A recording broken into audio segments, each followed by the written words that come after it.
O tema que foi proposto para a noite de hoje, para a gente refletir aqui, fala sobre o tratamento da obsessão e fala sobre a parte que nos cabe, ou seja, quem está em tratamento, o que é que cabe a mim que estou em tratamento de obsessão, né? Ou seja, fazendo um tratamento para a desobsessão, e o que é que cabe a mim. Então nós pegamos aqui o livro dos Médiuns, no capítulo 23, esse capítulo fala justamente sobre a obsessão. Geralmente, quando a gente vem ao centro espírita, a grande maioria de nós, quando vem ao centro espírita, vem em busca de ajuda. A grande maioria não vem por curiosidade, para ver como é que o centro funciona, como é uma reunião espírita, uma palestra, né, conhecer as atividades da casa. Tem pessoas que vêm, mas a grande maioria vem porque estão passando por algum tipo de sofrimento, algum tipo de constrangimento, algum tipo de dificuldade que ele só não está conseguindo sair sozinho dessa situação. Eu me lembro que na época, quando eu encontrei o centro espírita, né, eu estava passando por problemas físicos, problemas de saúde. E o médico chegou para mim e disse: olha, eu achava melhor você procurar outros meios. Mas ele não foi claro comigo e eu não sabia que outros meios seriam esses. E era justamente um tratamento espírita, né? Então aí eu conversando com uma amiga do trabalho, aí ela disse: olha, perto da sua casa tem um centro muito bom. Então eu morava num bairro há muitos anos, tem uma instituição espírita próximo, mas não era vizinho também, né? Porque aí eu ia saber, ia passar na frente, né? Mas eu não conhecia. E aí ela disse: vou marcar um dia, vou saber o dia da reunião lá e vou com você. Veja que amiga, né? Então ela foi comigo, me deu aquela força. E chegando à instituição, o que é que acontece? A gente é conduzido a fazer um atendimento fraterno, conversar com uma pessoa da casa, pedir orientação. E quando a gente é indicado para a gente um tratamento de desobsessão, né, um tratamento, muitas vezes a gente fica sem saber nem o que vai fazer, né? Às vezes a gente fica assim meio desbaratinado na casa, não sabe para onde vai, o que é que vai fazer. Então a gente vai na secretaria, lá no local onde atendeu a gente, volta com o resultado para lá, depois que passa na avaliação, e ali recebe a orientação, né? Então com essa orientação a gente vai assistindo às palestras, vai se esclarecendo quanta luz que vai estar sendo derramada sobre nós nesse momento. Porque é a luz do esclarecimento. Então a gente começa a descobrir muitas coisas, né? A desvendar um certo mistério, né? Que muitas vezes a gente traz na vida da gente, por não ter esse conhecimento sobre a vida espiritual, sobre as interferências que os espíritos interferem em nossas vidas, né? Sobre toda essa influenciação, né? Então muitas vezes a gente pensa que está aqui nesse planeta e que aqui é a morada eterna, e não é, né? A gente sabe que não é. Estamos todos aqui de passagem. Uns compram esse bilhete, que é um bilhete que a gente compra quando vem para cá, não é? E com a data de volta. Mas Deus é tão bom que não dá pra gente essa data de volta, né? Então uns passam dias, outros horas, né? Retornam imediatamente. Outros passam meses, outros anos. E tem criaturas que estão conseguindo passar mais de 100 anos. Olha só, 103 anos, né? 107 anos e por aí vai. Então cada um tem o seu planejamento, existe. Então quando a gente descobriu que existe um planejamento reencarnatório, que a gente não foi simplesmente jogado aqui não. A gente não foi jogado no mundo, não existiu todo um planejamento. Então quando a gente começa a assistir as palestras, começa a ter o interesse pela a literatura espírita, todo esse esclarecimento vai trazendo para nós, né, formas de esclarecimento. Isso é muito bom, muito, foi uma coisa maravilhosa que a doutrina, entre as coisas boas da doutrina espírita na minha vida, foi despertar em mim o interesse pela leitura, que até então eu não tinha interesse por leitura, não tinha, eu falo sinceramente, eu não gostava de ler. Eu era muito aversa, né? Não gostava muito de estudar, não gostava muito de ler. E tinha as minhas dificuldades. E para dormir, eu dormia que nem uma pedra. Eu não sabia fazer uma oração, acreditem. Eu não sabia, porque quando eu estava numa situação difícil, precisando de hora que a gente sabe, que tem hora que a gente diz assim, olha, por favor, ore por mim. Olha, eu estou precisando de ajuda nesse momento. Eu pedi à minha mãe. A minha mãe sempre analfabeta, uma criatura, mas ela era detentora de uma fé, que eu admirava essa fé dela e que eu não tinha crença em nada. Então vejam só, mas minha mãe tinha. E aí a gente foi criado dentro de uma religião, mas eu não me afinizei com aquela religião, eu não encontrei raízes ali, eu não criei raízes ali naquela religião e não fiquei nela, porque eu não me identificava com ela. Isso acontece com muitas pessoas, né? Então foi na doutrina espírita onde eu vim realmente me identificar. E graças a Deus, desde o momento que eu conheci, não saí e nem vou sair. Porque aqui o conhecimento da doutrina espírita é para o resto da vida, para além vida, além vida. Aí a gente começa a conhecer Chico Xavier, começa a conhecer Divaldo Pereira Franco, começa a conhecer André Luiz, Emmanuel, não é? Joana de Ângeles, diversos espíritos encarnados e os desencarnados que ajudam, né, no esclarecimento nosso aqui. Então, cada livro que eu lia, eu ficava encantado. E aí eu peguei um vício da leitura. Olha, desenvolveu um vício em mim. Eu li muitas, mas muitas obras. Que na época o meu esposo dizia assim, tu não vai parar com isso não, é? Olha, tu tá ficando obcecada por isso. Eu disse, graças a Deus que estou obcecada por uma coisa boa, né? Porque era a sede do saber. Então, quando eu comecei a ler as obras de André Luiz, né, que é uma sequência, eu fui vendo cada vez mais a informação dos espíritos, a codificação, que a gente tem que estudar a codificação, tem que estudar o livro dos médiuns, conhecer sobre mediunidade. Eu tinha mediunidade desde criança e não sabia que era médium. Eu não sabia que aquilo ali era médium. Eu achava muitas vezes que eu estava ficando louca. Acordava incorporada, um espírito tomando conta de mim, se apoderando de mim, vamos dizer assim. Então, eu via espírito quando eu dormia, eu me acordava apavorada, eu tinha muita facilidade em ver e me acordar com as lembranças. E eu via dentro de casa, algumas vezes, né, pessoas da minha família que já haviam desencarnado e que estavam dentro de casa. E isso para dizer para minha mãe. Aí minha mãe dizia assim, vamos orar para os, nos chamava espírito, para as almas. Vamos orar para as almas. As almas estão precisando de reza, minha filha. Vamos rezar por elas. E eu rezar pelas almas. Não conseguia coordenar minhas ideias, não conseguia coordenar o meu pensamento. E ela ficava na beira da cama, ali comigo, não é? Até eu conseguir dormir, ela ficava fazendo as orações dela, as preces dela, e ali eu conseguia dormir, porque eu confiava muito nela. E os espíritos, naquele momento, quando ela fazia aquelas orações, na minha cabeceira de cama ali, eu tinha uma noite tranquila. Eu não era atormentada pelos espíritos, eu não era acordada pelos espíritos, puxavam o meu cabelo, eu recebi diversas vezes puxando de cabelo de espírito. Então, uma coisa séria. Depois casam e meus filhos começam também a desenvolver, a mostrar em mim, dentro de casa, né, indícios também de mediunidade. Mas aí eu já estava na doutrina.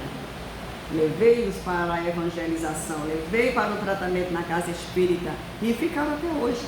Hoje meu filho já é palestrante, hoje já é evangelizador, a esposa dele também. Hoje os meus netos já estão também evangelizando. Vejam só, trabalhando com crianças, que é um trabalho que ele desenvolveu e que todo sábado ele participa da Federação Espírita Paraibana, porque ele mora na Paraíba, e no sábado à tarde lá tem a evangelização e eles participam do trabalho lá. Mas isso começou eu levando eles para o centro e sentando no meu colo, na tribuna, para poder conter a criança na hora de falar, na hora de fazer um exórdio, sentava no colo. Então, desde pequenininho, eu levei-os, né? Então, graças a Deus, isso incutiu neles. Hoje são criaturas que têm um outro conhecimento, é uma relação diferente para com a vida e para com os problemas, diferente da minha da minha juventude, da minha adolescência, quando eu não tinha esse tipo de informação. Então eu sofri muito quando criança e depois quando adolescente, por conta dessas influências dos espíritos na minha vida, e eu não sabia como administrar tudo isso. Então, chegando à casa espírita, a gente é indicado para fazer tratamento, né? Então, o tratamento inclui palestra pública, porque quando a gente começa a ter esse conhecimento, isso vai ajudar a gente a vencer as nossas próprias dificuldades. Porque não é só aqui na casa espírita, mas é na sua vida, se aplica na nossa vida, no nosso cotidiano. São conhecimentos para a vida eterna. Olha que felicidade em descobrir que a morte não existe, porque olha a coisa que eu tinha medo, era de morte. Olha, antigamente quando morria uma pessoa na rua, que chegava o carro para levar, se o carro parasse na porta de alguém, dizia, olha, se parar na porta ali é porque vai morrer alguém. Então, superstições e mais superstições, era numa época em que as pessoas eram veladas dentro de casa. Eu não sou tão velha assim não, viu, gente? Mas as coisas evoluíram muito rapidamente, né? Então, passei por alguns perrengues, né, nessa coisa, né? E assim, as crianças, a família sempre afastava muitas crianças, para elas não tinham conhecimento, né? Não participava de velório, de ambiente para criança, a criança não podia ficar dentro de casa, a criança tinha que sair, então a gente ficava assim com muito medo, com muito, sem nenhum esclarecimento. Aí depois eu assisti, não sei se vocês assistiram um filme, que é A Casa dos Espíritos. Então é um filme já mais antigo, né? A Casa dos Espíritos, eu já assisti mais de 10 vezes esse filme. Ele é muito bom, muito interessante, é um filme longo, muito bom. E esse filme, né, ele mostra a importância de você lidar e tratar com os espíritos com naturalidade. Conversar com as crianças dentro de casa. Tratar com naturalidade e informação para as crianças. Então a gente vê assim que a mediunidade acompanha muitas pessoas desde o berço. Isso é uma grande realidade. E que a morte é algo normal, é um fenômeno natural na vida da gente. E sendo um fenômeno natural, a gente tem que tratar com naturalidade e passar isso para as nossas crianças. Falar com elas sobre o suicídio, falar com elas sobre Jesus, falar com elas sobre a interferência dos espíritos. Muitas vezes espíritos dentro de casa, muitas conversas, é um amiguinho invisível que eles têm, porque eles têm muito mais facilidade de visualizar o mundo espiritual, até os 7 anos de idade. Isso é uma coisa normal, né? Então a gente tem que falar sobre isso, tem que conversar com eles a respeito, né? Uma das filhas minhas tinha um espírito que começou a aparecer para ela e ela não me disse no começo. E ela tinha umas tendências não muito corretas, né? As tendências que nós trazemos de existências passadas, do nosso passado. E uma certa vez o espírito mostrou para ela onde tinha um dinheiro escondido dentro de casa. Que a gente tinha guardado o dinheiro ali para necessidades diárias. Mas aí ia mudar num lugar fácil. E mostrou para ela e ela foi lá e tirou o dinheiro. Veja. E como foi que ela descobriu? Ela disse, não. O espírito, aquele homem chegou para mim e disse, vai em tal lugar e pega o dinheiro. Aí eu disse, como é o negócio? Ela disse, foi, manhã, foi. E disse como era a roupa dele, disse como era o jeito dele, disse tudo. Aí eu disse, não acredito no negócio. Amanhã acredito que é verdade. Aí eu levei ela para o Centelha de Jesus, levei para a desobsessão, o doutor Ciro, conversou com o espírito, descreveu o espírito, era o que ela tinha descrito para mim. Vejam só. O que ela me descreveu, o doutor Ciro, na hora eu estava descrevendo ele para mim. Então aí esse espírito, o que é que acontece no tratamento da obsessão? Nós conversamos com os espíritos. Tem um médio que incorpora e tem outro médio que é o esclarecedor, né? A doutrina do esclarecedor. Conversa com ele para mostrar uma nova realidade. Alguns chegam, às vezes não têm nem noção de que desencarnaram. Outros estão perseguindo terrivelmente, porque quem ama continua amando. E muitas vezes nós amamos aqui como? Saudavelmente ou não? Tem relações muito tóxicas, não existem? Então a pessoa desencarna, não se modificou, permanece sendo aquela pessoa tóxica do outro lado. e permanece se achando dono do outro, interferindo na vida. Então é importante, quando a gente for dormir, a gente fazer as nossas orações, pedir ao nosso anjo de guarda para que a gente segure na mão dele, para que a gente vá com ele ter aprendizado, lições, porque existem essas reuniões também no mundo espiritual. E quando nós dormimos, apenas quem dorme é o nosso corpo físico. O espírito, nós, espírito, não precisamos dormir. O espírito não precisa de dormir. É apenas o corpo físico que precisa refazer as suas energias. Então o espírito, ele permanece em atividade. Alguns ficam dentro de casa e outros vão buscar lugares e locais e pessoas que lhes apetece. Tem pessoas que fazem sexo dormindo. Tem pessoas que buscam encontros sexuais. Tem pessoas que mentalizam isso antes de dormir. E vão participar de encontros. Então muitas vezes dá passividade a coisas que aqui não dá, se prende por causa da família, por conta disso, por conta daquilo. Mas quando dorme acha que ninguém vai ver, que ali ele faz o que quer, bem entende, né? E aí é um grande erro, porque nós somos acompanhados por uma nuvem de espíritos. Onde quer que nós estejamos, os espíritos estão ao nosso derredor, porque eles habitam o mundo extrafísico. E não existe uma região delimitada. Não existe. O espírito, para ele, parede, porta, não é impedimento. Então ele se locomove pelo pensamento. Tem pessoas que têm medo de escuro porque tem medo de espírito. Aí atrai espírito que também tem medo de escuro. Mas veja que interessante. Aí corre para o claro, o espírito corre para o claro também.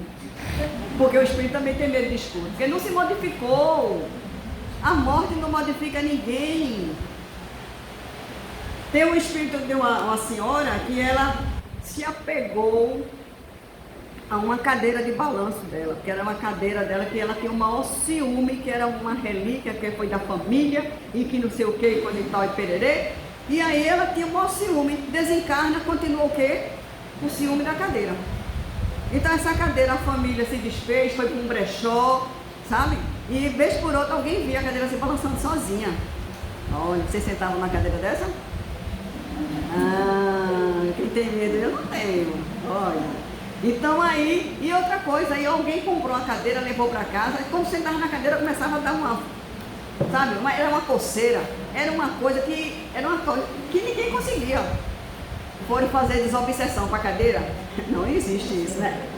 Mas vamos observar que fenômeno é esse. Kardec foi observar o fenômeno das mesas girantes. Então vamos observar que fenômeno é esse. Aí o Dr. Ciro descreve, né? Que era uma senhora que estava ali presa, pegada, e ela não queria que ninguém sentasse. Quando as pessoas sentavam, vejam que situação. A cadeira foi para brechó, foi para outro lado e ela acompanhou a cadeira. Olha, gente, tem gente aqui. Olha, tem gente aqui que viaja, leva o travesseiro babado junto, não leva? Que não consegue dormir em outro travesseiro. Tem gente em casa, só dorme no lado da cama, porque só consegue dormir. Às vezes até briga, né? Só consegue dormir, no sofá. Aí se apega demais às coisas. É uma coisa impressionante, incrível, incrível. Gente, olha, no centro espírita sempre tem bazar, não é? Então a gente trazer as coisas que a gente não usa, né? Ela estava dando algumas dicas aqui. Então, trazer, doar. Aquilo ali vai ser revertido para enxoval, para outros trabalhos assistenciais, né? Então, quando eu comecei na casa espírita, já metida a trabalhadora, aí o bazar era a coisa mais linda do mundo, né? E eu ia para a direção assim, aí diziam, passavam um recadinho, peça peças para o bazar. E eu pensava assim, e a orientação que a gente tinha, olha, observe suas roupas em casa, se você tem roupa que há tantos meses você não usa, provavelmente você nem vai mais usar, porque a gente modifica o corpo da gente, né? As medidas não são mais as mesmas, fica lá aquela roupa ali tomando espaço. Gente, acreditem, eu guardava um vestido meu de noiva. Olha, esse vestido era um vestido tão simples, porque eu era tão pobre na época, que foi o vestido que eu consegui comprar. Eu ganhava meio salário mínimo. morava numa beira de maré, numa casa de tábua. Veja que situação. No Pina, no Bode, eu morava ali, naquela comunidade. E casei na igreja do Pina, naquela igreja principal. E guardei o vestido, porque um dia, quando eu tivesse uma filha, que ela fosse casar, ela ia casar com o meu vestido. Olha aqui.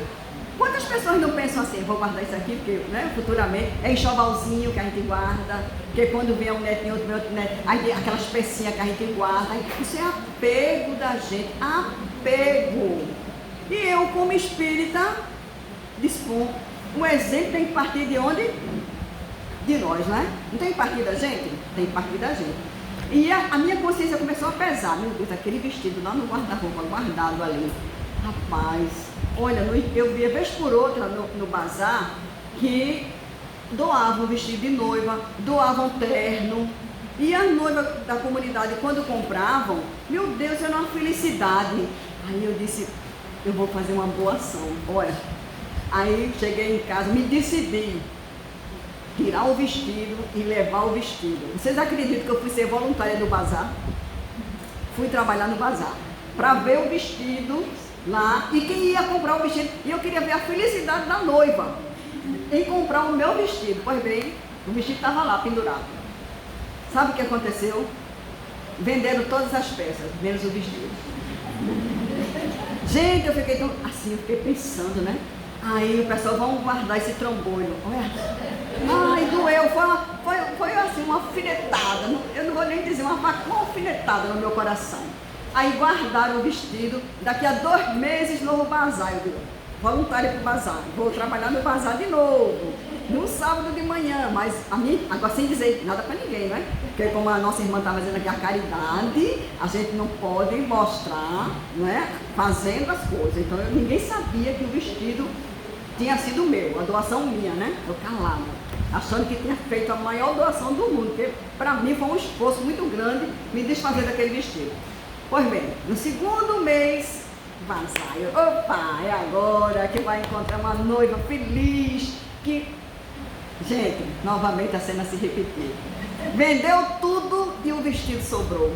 O vestido era tão feio, o vestido era tão simples, sabe? Não tinha renda, não tinha brilho, não tinha... Eu não podia, mas para mim era foi o vestido dos meus sonhos, né? Pois bem, aí terminou o bazar, o pessoal organizando tudo. E agora, o que é que a gente vai fazer com esse trombolho? Eu disse, meu Deus, e agora? E aí, gente, sabe o que fizeram com o vestido? Doaram com a quadrilha de São João.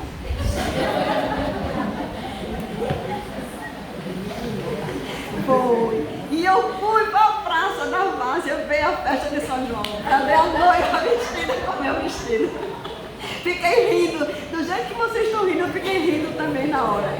Olha, eu ri, porque a menina pulando lá, correndo com o vestido. Eu, meu Deus do céu, meu vestido.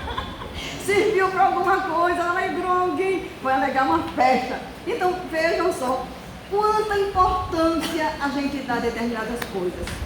Que depois a gente até ri com o fato. Não é verdade? É verdade isso, é verdade. Então, a transformação da gente, o desapego, coisas maravilhosas que o trabalho da doutrina espírita traz para nós, não é? Então, o que é que compete a mim nesse tratamento? São justamente essas mudanças. Porque processos obsessivos, a gente vai sofrer todo o percurso da nossa vida. Jesus deu exemplo para a gente. Jesus sofreu assédios. E não foi um só não, foram vários. Então a gente tem mais é o quê? Ter um conhecimento e saber de que ao nosso derredor tem espíritos mais evoluídos e tem espíritos medianos e tem espíritos menos evoluídos. É igual às pessoas aqui encarnadas. Tem pessoas que são mais evoluídas, tem outras que são bem parecidas, que a gente se acha que é um pouquinho evoluído, parecido com a gente, e tem outros menos. Que a gente diz assim, fulano, isso aí está muito distante. E às vezes está distante mesmo. São encarnações próximas ainda, sabe? Que ele vai precisar de muitas mais reencarnações para evoluir mais. Então isso é um processo, a natureza não dá saltos de forma alguma, não dá saltos. Divaldo Pereira Franco, ele traz um exemplo para a gente que é uma das coisas belíssimas, né? Então, um grande orador espírita, um trabalhador assim, sabe, de um exemplo ímpar, né? O trabalho de Divaldo. As crianças que ele adotou, né? Mais de 1000, sabe? Então, assim, a Mansão do Caminho, que é lá em Salvador, que é a casa fundada por ele e Nilson, né? Um outro trabalhador. Lá ele não só tem o lar, mas as pessoas envelhecem também. Então, muitos ficaram, né? Porque a partir de 18 anos, eles recebem, né? A condição de cuidar da vida deles, né? Sozinhos. E aqueles que não querem continuar lá, ele criou lá, tem padaria, tem marcenaria, tem uma maternidade humanizada para atender a comunidade, a população do entorno, né? Tem evangelização, tem alfabetização, sabe? Então, assim, é enorme aquilo ali, parece uma cidade. A quantidade de crianças que foram abandonadas, que foram resgatadas pela Mansão do Caminho. Então, Divaldo, ele diz que desde criança, ele tinha esse assédio dos espíritos e essa mediunidade que ele não sabia administrar, como a grande maioria não sabe administrar a intervenção dos espíritos nas nossas vidas, no nosso cotidiano, né? E chegou a idade de Divaldo ter o seu emprego, né? Ele foi trabalhar, ele também era uma criança pobre, né? Foi trabalhar e o emprego dele, ele teve um emprego público, ele foi concursado, tudo, foi trabalhar nesse emprego. E nesse emprego, ele era muito jovem e o chefe dele, por ele ser uma pessoa que ele já mostrava assim, que era uma pessoa que tem muita facilidade em comunicação. Ele falava com muita facilidade, se comunicava com as pessoas com muita facilidade. E aí o chefe dele botou ele para trabalhar no balcão para atender as pessoas. Veja, ele foi trabalhar no atendimento. Só que as pessoas que ele estava atendendo, começou ele a atender também espíritos. E ele atendia tanto que ele não distinguia quem era encarnado e quem não era encarnado, quem era espírito ali. E o chefe dele, determinada vez, algumas vezes, passava e via ele falando sozinho, porque o chefe dele não tinha mediunidade de evidência, não via o espírito com quem ele estava falando. E dizia assim: ô Divaldo, então não chamava nem pelo Divaldo, chamava pelo sobrenome dele. Pereira, você está ficando doido? Porque é isso que as pessoas pensam, né? Está ficando doido? Você está falando sozinho? Aí ele disse: não estou falando sozinho, eu estou atendendo aqueles. Aí deu uma chamada de atenção nele, ele disse: o senhor não devia me chamar a atenção assim na frente dos outros, que eu fico constrangido, eu sinto vergonha. Mas os outros eram os espíritos que o chefe não via, e ele via. E aí, o chefe dele chegou e disse: olha, você vai ter que ir para um psiquiatra, porque viu que a coisa estava se acentuando estava muito acentuado aquilo ali. Aí enviou ele para um psiquiatra, exigiu que ele fosse para um psiquiatra, porque ele estava ficando doido. E ele, quando chegou no psiquiatra, o psiquiatra fez a consulta, né, com ele, perguntou: por que você veio? Em que eu posso lhe ajudar? Né? O médico pergunta, né? Aí ele disse: não, é porque eu vejo espírito, eu converso e não sei o que, coisa e tal, pererê. Aí ele disse para o médico: inclusive aqui do seu lado, o seu pai está aqui do lado, não sei o que. Aí o médico disse assim para ele: olha, deita ali um pouquinho. Mandou ele se deitar no sofá para atendimento, né? E o médico se levantou, achou aquilo muito estranho, né? O médico era muito materialista, não acreditava nessas coisas. E o médico disse: olha, aguarde aí um pouquinho. Aí o médico foi lá dentro organizar, sabe o quê? Sabe o que é que eu fazia naquela época para acalmar a pessoa? Dava choque. E nisso apareceu um espírito bondoso junto de Divaldo e disse para ele: te levanta e sai correndo, porque o que vem por aí não é coisa boa para tu não. Ele se levantou e saiu correndo. E desceu, era o 9º andar, ele desceu, foi pela escada, foi pelo elevador. E quando ele voltou para o trabalho, aí o chefe perguntou: e aí, tudo certo? Ele disse: tudo certo. E o médico, ele disse: competentíssimo. Competentíssimo. Aí aconteceu o quê? No trabalho dele, tinha uma senhora, uma colega do trabalho, que nutriu uma grande afeição por ele. Sabe esses anjos assim encarnados? E essa mulher que trabalhava lá, gostava muito dele, né? E disse assim, Divaldo, vou fazer o seguinte, eu vou te ajudar. Tu vai continuar no balcão, porque o chefe dele não tirou ele dessa função, ele continuou no balcão. Quando alguém chegar para ser atendido, tu olha para mim. Se eu balançar a cabeça, tu atende porque eu estou vendo. Se tu for atender, for alguém no balcão e eu não ver ninguém, eu vou ficar parada. Então tu vai saber que é um espírito. Então para ninguém ver tu falando sozinho. Aí ele combinado. Aí ele dizia fulana. Aí quando ela olhava, ela fazia. Era encarnado, aí ele atendia. Quando era um desencarnado, fulana, ela parava. Não dizia nada, aí ele ficava, né? Não conversava com aquela pessoa. Mas um determinado dia a mulher não estava na sala. E fez um atendimento, e aí aconteceu, chegou um homem lá com um processo querendo dar uma modificada no processo dele, tudo, só que o homem já tinha desencarnado. E aí o chefe dele chega e diz, de novo, não acredito, você está falando sozinho? Ele disse, não estou falando sozinho não está vendo não, ele aqui na mesa disse, não estou vendo ninguém. Mas ele, aí ele disse, olha, ele é fulano de tal, ele está com um processo, número tal, e ele veio pedir para fazer uma alteração no processo. Aí o chefe dele foi lá nos arquivos, pegou, encontrou a pasta com aquele número do processo.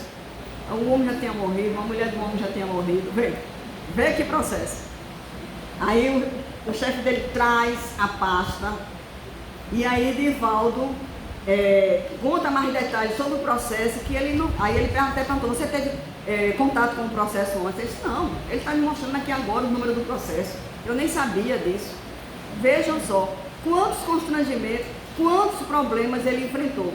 E aí ele relata também de que tinha um espírito que sempre acompanhava ele, que ele intitulou esse espírito como sendo Máscara de Ferro. E foi em torno de quase assim 40 anos ele sendo obsidiado por esse espírito. E ele sendo trabalhador da casa espírita, ele sendo palestrante, ele administrava já a Mansão do Caminho, fazia inúmeras tarefas, porque isso não blinda a gente, sabe? Não blinda a gente de ter um contato com os espíritos. Porque eles são vivos, são criaturas que estão aí na vida. Tá entendendo? Então assim, a gente vai aprender a se defender, vai aprender a como... Cara, meu fonezinho. A se defender, a como conviver, né? Das obsessões, porque tem obsessões que são altas. Na nossa vida, o amor opera milagres, né? Cobre multidão de pecados. Já ouviram falar sobre isso, né? Então, o que aconteceu? Ele começou a cuidar da criança, entre outras crianças, que tinha muitas crianças no abrigo, né? E essa criança foi crescendo. Quando cheguei, essa menina tinha uma certa rixa com ele. Ela tinha uma certa rixa com ele. Sabe aquela coisa assim que, como diz assim, os santos não se batem? Então, aí quando ela completou os 15 anos, e Divaldo sempre viajando para as palestras, para os afazeres dele, no dia que ela completou os 15 anos, quando ele volta de uma missão, de um trabalho, aí ele chama ela até o seu local lá, e fecha a porta e disse, agora vamos ter uma conversa séria, vamos conversar.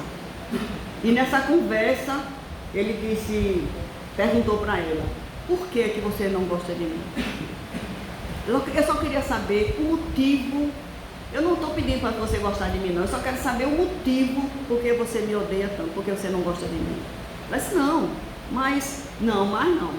Só quero saber, eu já maltratei com você, eu já tratei você mal, eu já bati em você, eu já fiz alguma coisa com você, porque eles que vez por outra davam uns beliscãozinhos nos meninos. Mas nela, eles que nunca beliscou, sabe? Ele é imperfeito também, tem suas imperfeições, claro. E nisso, ele conversa com ela e ele diz para ela, eu sei o motivo dessa sua rixa comigo.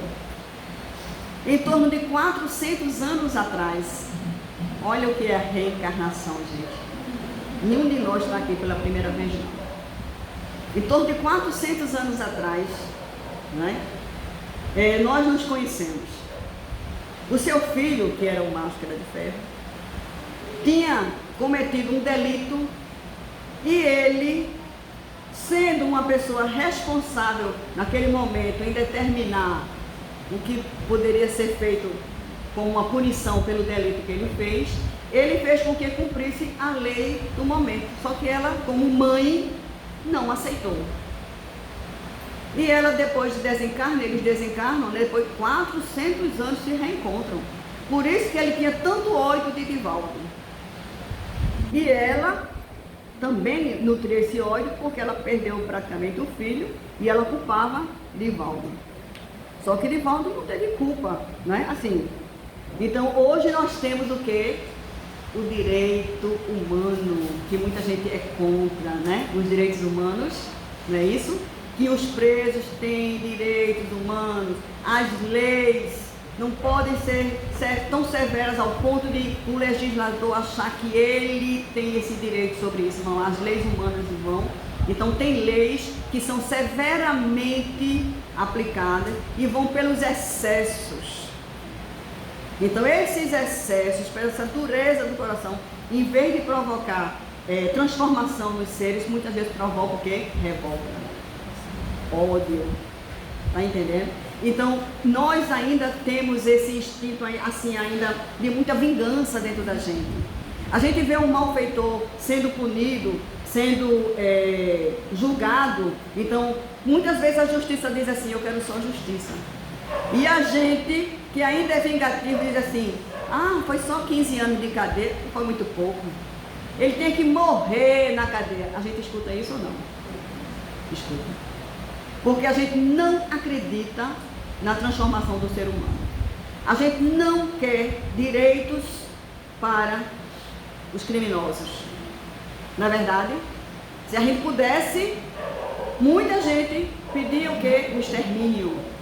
Graças a Deus que nós aqui não temos a pena de morte. A pena de morte é uma crueldade ao ser humano. É uma crueldade. Jesus teve a pena de morte. De uma sociedade injusta, uma sociedade que não sabe amar, uma sociedade que não sabe perdoar. E nós ainda temos esses vestígios dessa sociedade em nossos corações. Então a gente precisa trabalhar isso. A humanização dos presídios é muito importante. Nós precisamos realmente mentalizar isso e valorizar, porque nós queremos seres humanos melhores. Claro que tem aqueles que ainda estão muito endurecidos, que nem no próprio presídio eles conseguem conviver em sociedade, em grupo, eles ficam no isolamento. Eu e Carla Júlia, que é também trabalhadora da casa, nós tivemos a oportunidade de iniciar um trabalho no Aníbal Bruno, há uns anos atrás. Um trabalho de levar a doutrina espírita para eles. Montamos uma biblioteca espírita. Palestras, era todas as quintas-feiras às 14 horas. Nós íamos para lá. A Juventude do Centelha de Jesus, ao qual nós fazíamos parte na época. Então montamos esse trabalho. No Dia dos Pais eu convidava corais para cantar para eles, do auditório. Levar alegria para refazer as energias dele, mostrar coisas boas. Uma vez numa palestra, um chegou para mim e disse, moça, por que é que na hora do crime, se a senhora diz que todos nós temos um anjo da guarda, por que é que o anjo da guarda não segurou na minha mão e não me impediu? Diz, porque nós temos o livre-arbítrio, que se respeita o livre-arbítrio de cada um. Que nós temos dentro da gente, nós sabemos distinguir o bem do mal, o que é certo e o que é errado. Isso é uma lei natural que está inscrita dentro da consciência de cada um da gente. Então uns se demoram mais no caminho do mal, outros quase nada. Então aí é que está a diferença entre a gente. Alguns ainda se comprazem no mal. Então tudo é o que? Uma questão evolutiva nossa. Então nós estamos aqui agora numa casa espírita, a grande maioria vai fazer um tratamento, ou já está em tratamento, logo em seguida dessa palestra. As criaturas que vão ser atendidas, e vocês também, as criaturas que eu digo desencarnadas, precisam da misericórdia nossa. Precisa do nosso amor. Precisa da nossa piedade. Precisa da nossa caridade. Do nosso carinho. da nossa atenção. E a gente quando diz assim, olha, fica em prece, para ajudar no atendimento dessa criatura. Então quando termina aquilo ali, aí tem a sessão do passe, que o passe ajuda justamente a queimar todos esses fluidos pesados que ficam ao nosso derredor. Quando alguém fuma do nosso lado, nós tornamos o quê? Fumantes passivos. Os nossos cabelos também ficam com nicotina. A nossa roupa parece que a gente fumou. Então quando a gente tem a presença constante de um espírito, sabe, vibrando para o mal, desejando coisa ruim para a gente, aquela energia ruim também fica impregnada na gente. Então é preciso a gente vigiar os pensamentos da gente, é preciso a gente controlar os ímpetos da gente. Porque a gente está aqui para se melhorar e não para se mostrar como animais ferozes, que muitas vezes nós nos apresentamos dessa maneira, desrespeitando o direito do outro, achando que só nós temos direito. Então, num país que nós vivemos ainda, onde diariamente morrem não sei quantas pessoas por suicídio, quantas pessoas, quantas mulheres que são vítimas do feminicídio, uma sociedade ainda altamente violenta, uma sociedade altamente brutalizada. Nós precisamos trabalhar em nós esses vestígios que muitas vezes estão adormecidos e que a gente não tem esse conhecimento. Às vezes a gente diz assim, olha, não pense que eu sou muito boazinha, eu sou muito calma, sou tranquila, mas não pise no meu calo não. Não pise não, porque aí, não é? Ou seja, a fera que está dormindo pode se acordar. Então, vamos nos evangelizar. É isso que a gente precisa, de evangelização interior. Então, ter o evangelho. Uma das orientações para quem está em tratamento é fazer o evangelho no lar. Muitos têm grande dificuldade de fazer um evangelho no lar, gente. Quer escolher um único dia na semana, pega o evangelho, primeiro faz uma prece, um Pai Nosso. Se não sabe fazer prece como eu não sabia, vai lá no final do capítulo, tem coletânea de preces. Eu ia para esse capítulo, porque eu não sabia fazer as preces, eu fazia as preces lidas. Faz a prece, lê. Pode ler assim aleatoriamente, ou pode fazer um estudo sequenciado. Lê um trecho. Depois, o que foi que eu entendi? O que foi que eu entendi desse trecho? Faz um breve comentário. No final, faz outra prece, termina o evangelho no lar. Então, com isso aí, a gente ajuda a higienizar as paredes da nossa casa fluidicamente. Quantas brigas dentro de casa, quantos palavrões, quantas desavenças, quantas, às vezes até acontece acidentes graves dentro de casa. Cadê o evangelho, gente? Cadê a proteção que a gente não está buscando para dentro da nossa própria casa?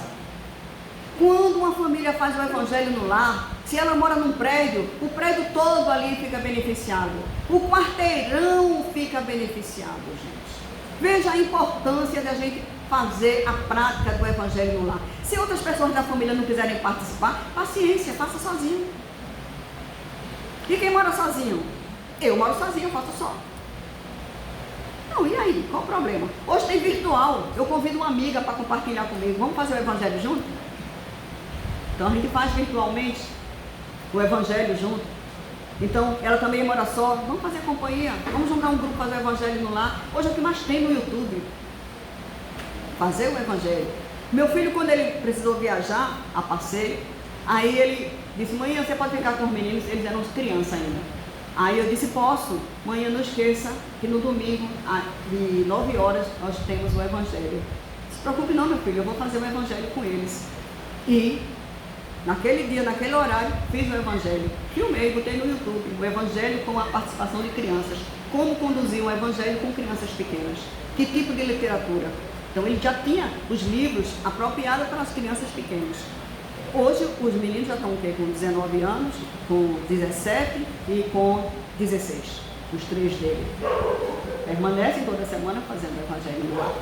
Semanalmente ele faz o evangelho no lar. Até hoje.